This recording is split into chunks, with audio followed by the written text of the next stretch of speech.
Friends welcome back to my channel Mohini Murali vlogs అండి. ఒక్కొక్కసారి మనకి శారీతో పాటు వచ్చిన బ్లౌజ్ పీస్లోనే వర్క్ అనేది వచ్చేస్తుందండి. ఈ వర్క్ వాళ్ళు రెడీమేడ్గా ఇస్తారు కాబట్టి మనకి ఒక్కొక్కసారి నెక్ అనేది వెడల్పుగా ఇస్తారు.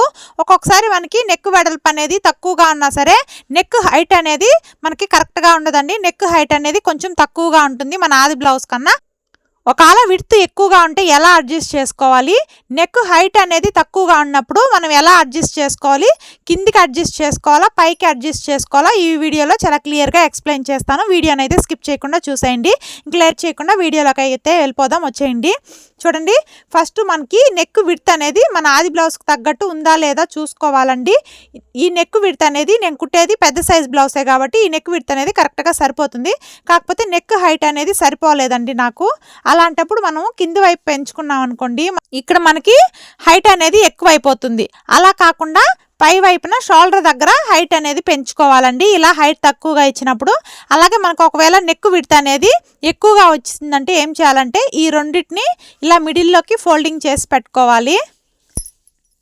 చూడండి, మనము బ్లౌజ్ పీస్కి అయితే నెక్ అనేది కట్ చేయకూడదు. నెక్ కట్ చేయకుండా విడ్త్ అనేది మనకి ఎక్కువగా ఉంటే ఇలా మిడిల్లోకి ఫోల్డింగ్ చేసుకొని మిడిల్లో ఒక డాట్ లాగా స్టిచ్ అనేది వేసుకొని నెక్ విడ్త్ అనేది తగ్గించుకోవాలి. ఇప్పుడు ఈ నెక్ విడ్త్ అనేది నేను తీసుకున్న ఆది బ్లౌజ్కి సరిపోతుందండి. కాకపోతే నెక్ హైట్ అనేది ఎలా పెంచుకోవాలో ఈ వీడియోలో చూద్దాము. ఫస్ట్ అయితే వర్క్ బ్లౌజ్ని కరెక్ట్గా వర్క్ ఎక్కడికైతే ఉందో అక్కడికి ఇలా మిడిల్లోకి ఫోల్డింగ్ చేసుకొని మిడిల్లో ఒక టక్స్ అనేది ఇచ్చుకోవాలి. ఇలా టక్స్ అనేది ఇచ్చుకొని నీట్గా ఓపెన్ చేసుకొని మనం మిడిల్ పాయింట్ అనేది మార్కింగ్ చేసుకోవాలండి. ఇలా మిడిల్ పాయింట్ అనేది మార్కింగ్ చేసుకున్న తర్వాత లైనింగ్ని కూడా తీసుకొని మిడిల్లో ఒక టక్స్ అనేది ఇచ్చుకొని నీట్గా రఫ్ చేసుకొని మనం నెక్ డౌన్ అలాగే మిడిల్ పాయింట్ అనేది ఇలా స్ట్రైట్గా ఒక లైన్ లాగా డ్రా చేసుకున్న తర్వాత మెయిన్ పీస్ రైట్ సైడ్ లైనింగ్ని పెట్టి కరెక్ట్గా నెక్ డౌన్ అనేది మిడిల్కి ఉందా లేదా ఒకసారి చెక్ చేసుకొని మిడిల్లో ఒక స్టిచ్ అనేది వేసుకుంటూ రావాలండి. ఇలా మిడిల్లో ఒక స్టిచ్ అనేది వేసుకుంటే మనం నెక్ చుట్టూ స్టిచ్ చేసుకునేటప్పుడు అటు ఇటు కదలకుండా ఉండడానికి ఉంటుంది.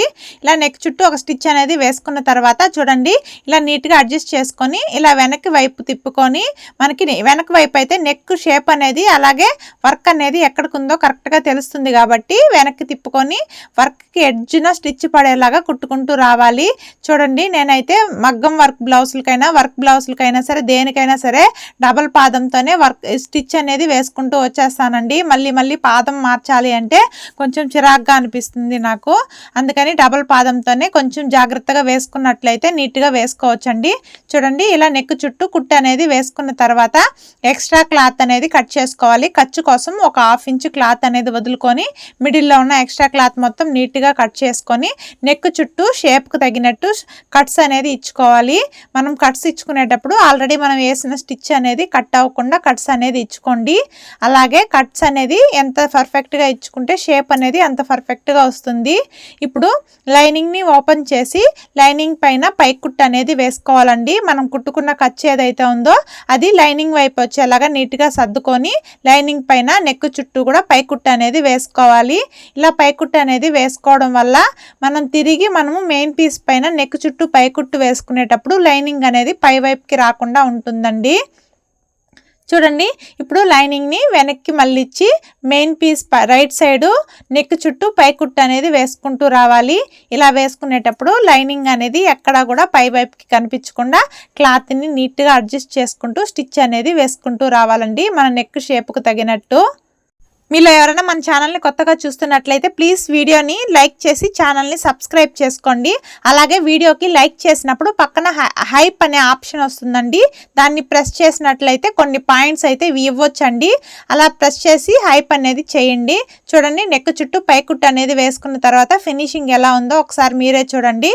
ఇప్పుడు వెనక్కి తిప్పించి లైనింగ్ని మెయిన్ పీస్ని ఎక్కడా కూడా ముడతలు అనేది రాకుండా నీట్గా అడ్జస్ట్ చేసుకుంటూ స్టిచ్ అనేది వేసుకుంటూ రావాలి. ఇలా లైనింగ్ని మెయిన్ పీస్ని జాయింట్ చేసుకున్న తర్వాత ఎక్స్ట్రాగా ఉన్న మెయిన్ పీస్ మొత్తం నీట్గా కట్ చేసుకోవాలండి. ఇలాంటి వర్క్ బ్లౌజులకి మనం నడుము దగ్గర హెమ్మింగ్ పట్టి స్టిచ్ చేసుకోవడం కన్నా శారీ కలరు లేకపోతే ఆపోజిట్ కలరు పైపింగ్ వేసుకుంటే చూడడానికి బాగుంటుంది. చూడండి, నెక్ హైట్ అనేది తక్కువగా ఉన్నప్పుడు షోల్డర్ దగ్గర పెంచుకున్నట్లయితే నెక్ డౌన్ దగ్గర హైట్ అనేది ఎక్కువ రాకుండా ఉంటుంది. చూడండి, ఇప్పుడైతే నేను తీసుకున్న క్లాత్ అనేది ఒక 1.5 ఇంచు వెడల్పు ఉండేలాగా తీసుకొని శారీ క్లాత్ని ఇలా డబల్ ఫోల్డింగ్ చేసుకొని నడుము దగ్గర ఒక స్టిచ్ అనేది పావించి వెడల్పుతో కుట్టుకుంటూ వస్తున్నానండి. ఇలా నీట్గా కూడా కుట్టుకుంటూ వచ్చిన తర్వాత మనం ఈ క్లాత్ని డైరెక్ట్గా పైపింగ్ లాగా ఫోల్డింగ్ చేసైనా స్టిచ్ చేసుకోవచ్చు, లేకపోతే థ్రెడ్ పైపింగ్ అయినా చేసుకోవచ్చు. నేను ఇక్కడ థ్రెడ్ పైపింగ్ చేసుకోవడానికి 12వ నెంబరు పైపింగ్ థ్రెడ్ అయితే తీసుకొని ఆల్రెడీ మనం స్టిచ్ చేసిన స్టిచ్ పైనే థ్రెడ్ అనేది పెట్టి క్లాత్ని ఎక్కడా కూడా లూస్ అనేది వదలకుండా టైట్గా ఫోల్డింగ్ చేసుకుంటూ పైపింగ్ అనేది వేసుకుంటున్నాను. మనం నార్మల్గా హెమ్మింగ్ పట్టి స్టిచ్ చేసుకోవడం కన్నా ఇలా వర్క్ బ్లౌజులకి పైపింగ్ స్టిచ్ చేసినట్లయితే చూడడానికి ఇంకొంచెం గ్రాండ్గా అనిపిస్తుందండి. అది కస్టమర్ చాయిస్ని బట్టి హెమ్మింగా లేకపోతే పైపింగ్ అనేది చూస్ చేసుకోండి. ఇలా నీట్గా పైపింగ్ అనేది చేసుకున్న తర్వాత ఆ ఖర్చు అనేది బయట వైపుకి కనిపించకుండా ఉండడానికి పక్కనే ఒక పాదం ఇంచు వెడల్పుతో ఇంకొక స్టిచ్ అనేది వేసుకోవాలి. ఇలా స్టిచ్ చేసుకున్న తర్వాత చూడండి మనకి ఫినిషింగ్ అనేది ఎంత నీట్గా వచ్చిందో. పైపింగ్ కుట్టుకోవడం వల్ల బ్లౌజ్ ఫినిషింగే మారిపోయిందండి. చూడండి ఇప్పుడు బ్యాక్ డాట్స్ పట్టుకోవడానికి షోల్డర్లో మిడిల్కి పట్టుకొని 1/2 ఇంచ్ వెడల్పు 4 ఇంచెస్ పొడవు ఉండేలాగా బ్యాక్ డాట్స్ అయితే పట్టుకోవాలి. చూడండి స్టోన్స్ ఉన్నప్పుడు మనము సూదిని జాగ్రత్తగా ఒక్కొక్కసారి కుట్టుకుంటూ వచ్చినట్లయితే మనకి స్టోన్స్ ఉన్న దగ్గర కూడా నీట్గా స్టిచ్ చేసుకోవచ్చు. చూడండి 2 సైడ్స్ కూడా బ్యాక్ డాట్స్ పట్టుకున్న తర్వాత ఫినిషింగ్ అనేది ఇలా ఉంటుంది.